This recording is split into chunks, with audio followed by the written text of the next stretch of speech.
to claim. We fell addicted to fame and promise of grandeur, but promises never stain. They say you can only get better from here. They say there's plenty more to go. All the answers turn to words that disengage. A will surrender, letting our future start to fade away. All the answers turn to words that rearrange. Caught in the sunset, taking a last breath as we fade away.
Hello, everybody, and welcome to episode 12 of Restoring the Roar.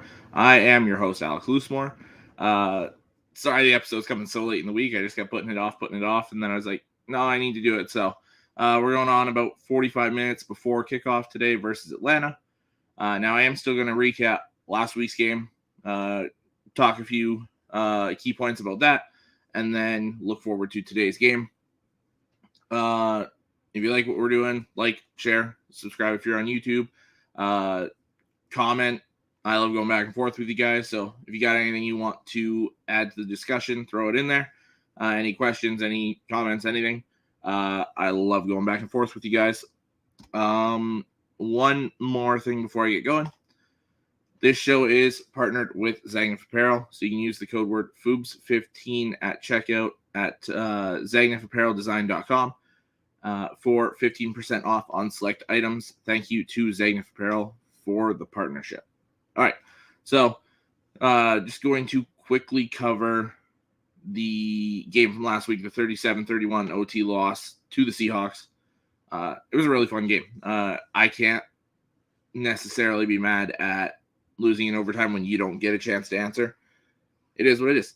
Rules are the way they are. I'm not going to sit and complain about the OT rules. It is what it is. We lost the coin toss. They went down and scored. We had the chance to stop them, and we didn't. So, hats off to the Seahawks. They played well. We just made too many mistakes. So my three main takeaways from this game. The injury bug bit the Lions hard. Looking at it now, I've got the players. I'll scroll them down below that are out for today. Taylor Decker's out again. David Montgomery's out again. Vitai's out. Kirby Joseph is out. Mosley's out. Hopefully we can get him back on Thursday to make his debut here. And then Broderick Martin, just a healthy scratch. I don't understand why they don't put him in the lineup and see what we got with him. But the guys on injured reserve, we got safety C.J. Gardner-Johnson, who tore his pec, probably done for the year. James Houston fractured his ankle. He's out, they said, at least 6 to 8 weeks. Khalil Dorsey, the special teams ace, on IR.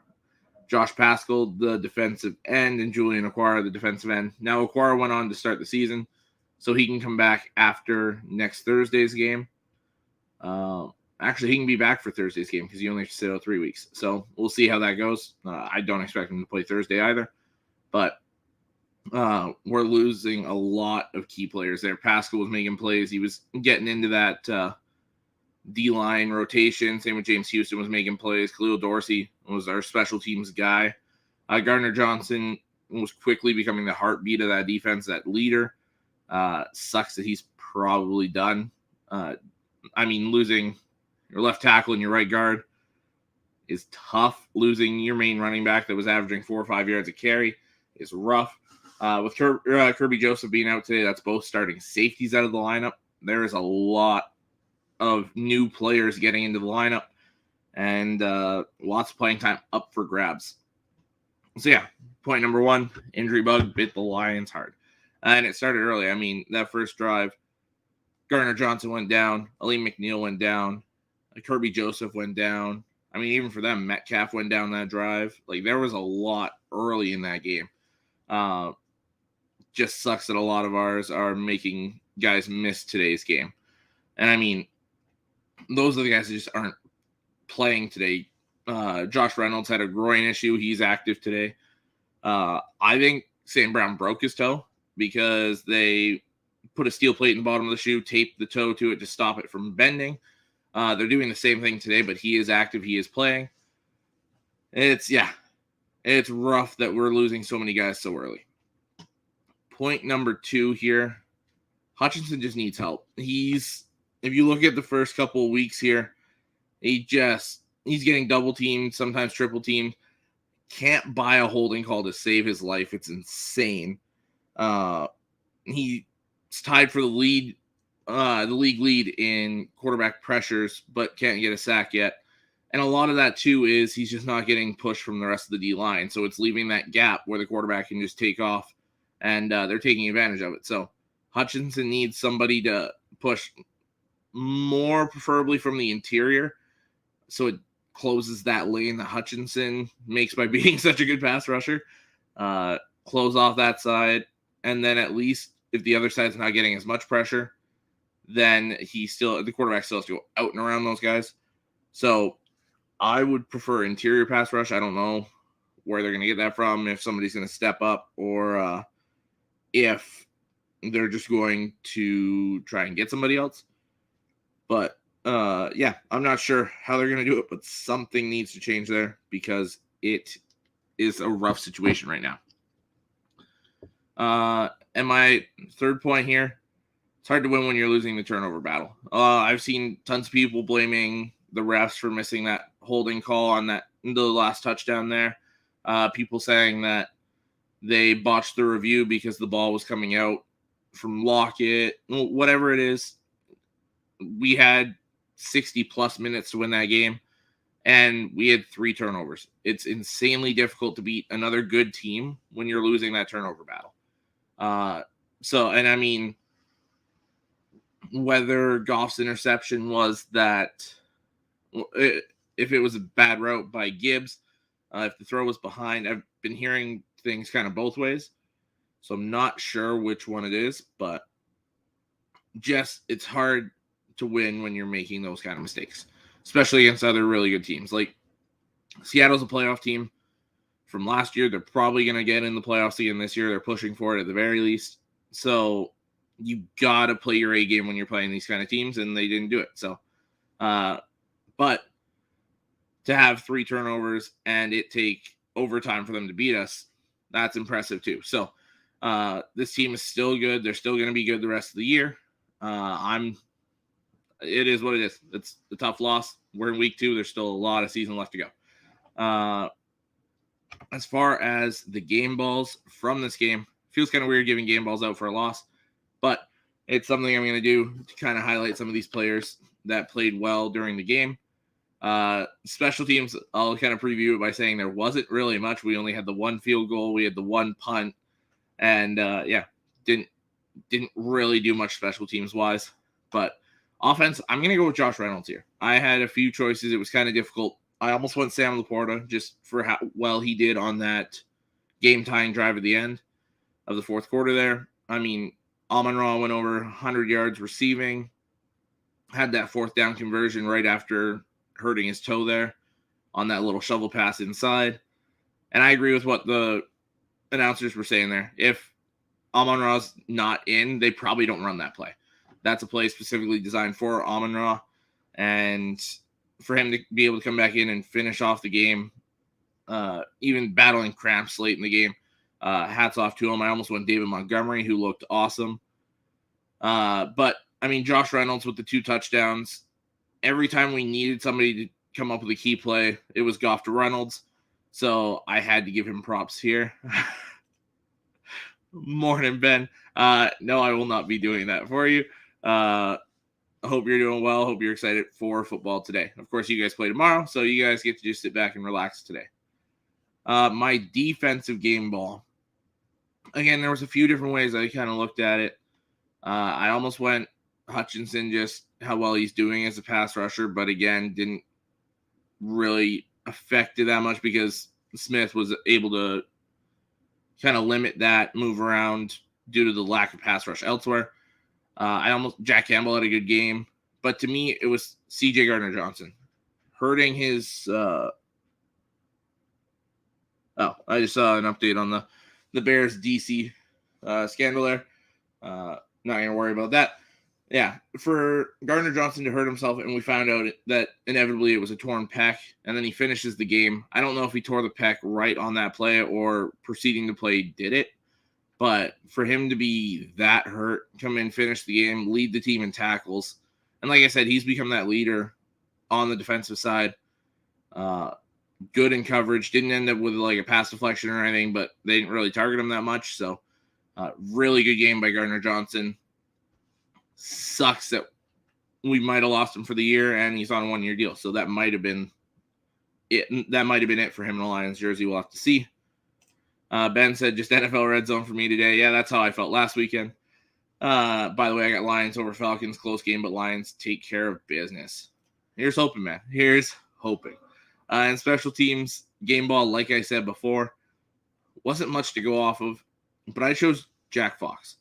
To me, he only had the 1 punt, but it was one where they had us pinned on inside our 10-yard line, if I'm not mistaken, and he flipped the field. They started their next possession on their own, somewhere between the 35 and 45, somewhere in there, if I'm not mistaken, but on their side of the field. So totally flipped the field.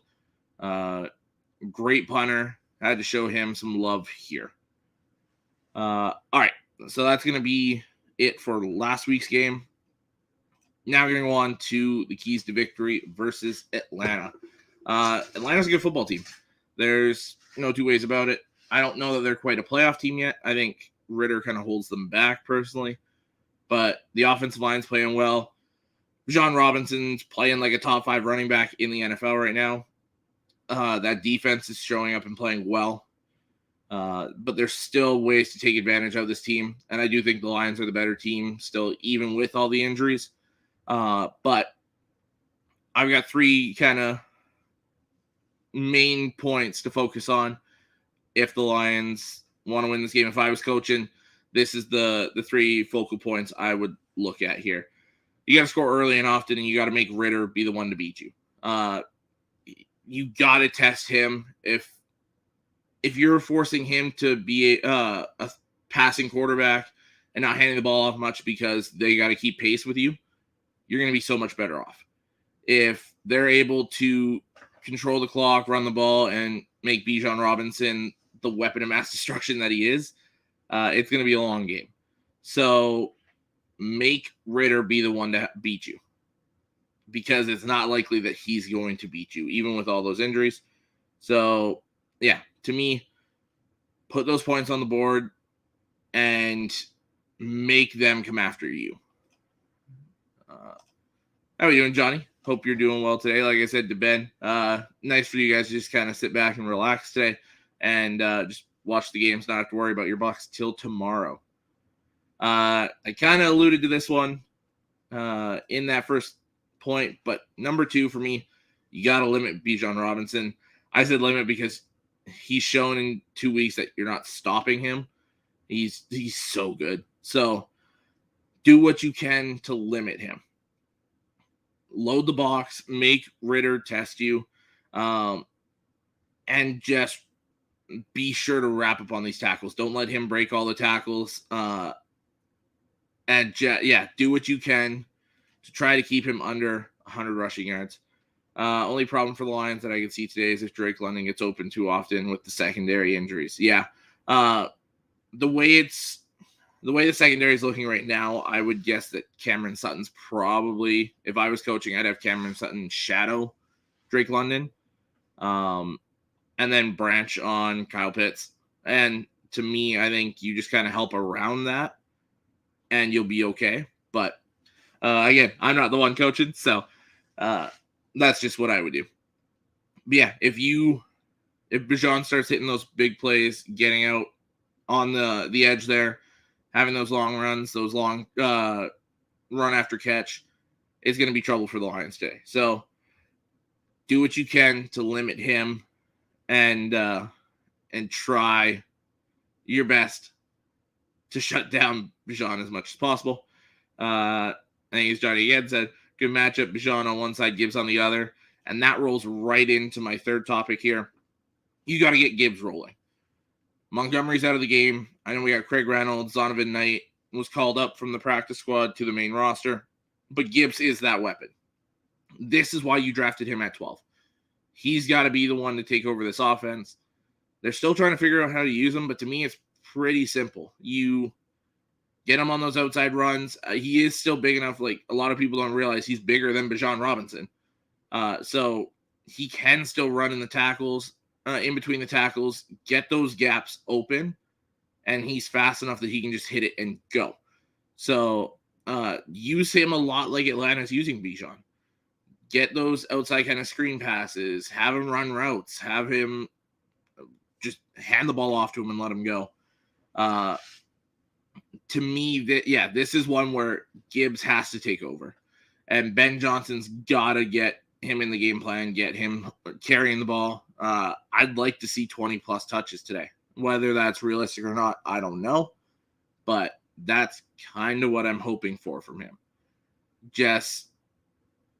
We don't know how long Montgomery's going to be out. He said it's probably going to take a couple weeks. So get Gibbs rolling, get him ready to be that main weapon, and let everyone see the dynamic playmaker that he is. Because we've seen it in spurts. I'd like to see it for a full 60 minutes. Ben, hey, I'm sorry. That's his name. That's his name. Sorry. Not talking about yours. Just talking about my offensive coordinator. That's all. As far as it goes for the game prediction, as much as I'd like to say if the Lions are healthy, I'd say they probably win this comfortably, but it's not going to be comfortable. This is one where it's going to be back and forth. It's going to be physical, and I expect 2 heavy run games.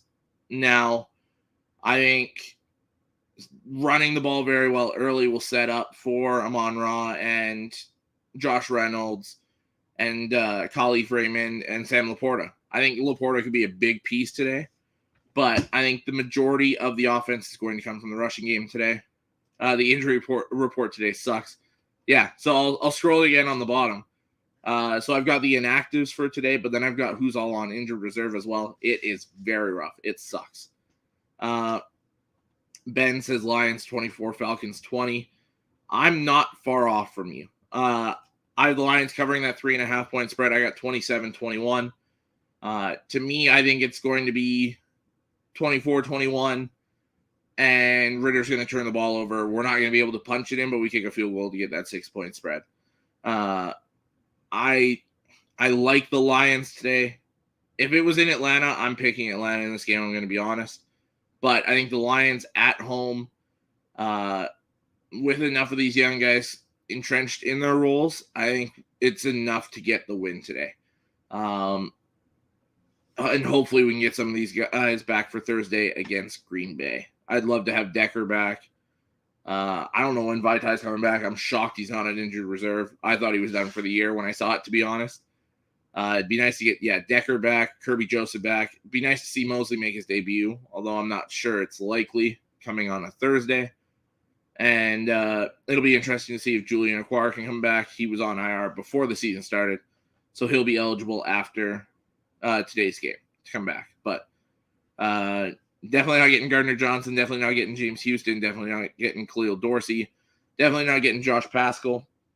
They're all on IR for a couple more weeks at the very least. And I think Montgomery's out Thursday as well. But, yeah, I've got 27-21. Lions by 3, yeah, I can see that. I hope it's a really good game. I have a feeling that it's going to be, but, yeah, we'll see. All right, that was another kind of quick, short episode. That's all I got for you guys today. I'll be back Wednesday, recap this game, and preview the Thursday night game versus the Packers. Yeah, thank you all for tuning in, and I will see you on Wednesday.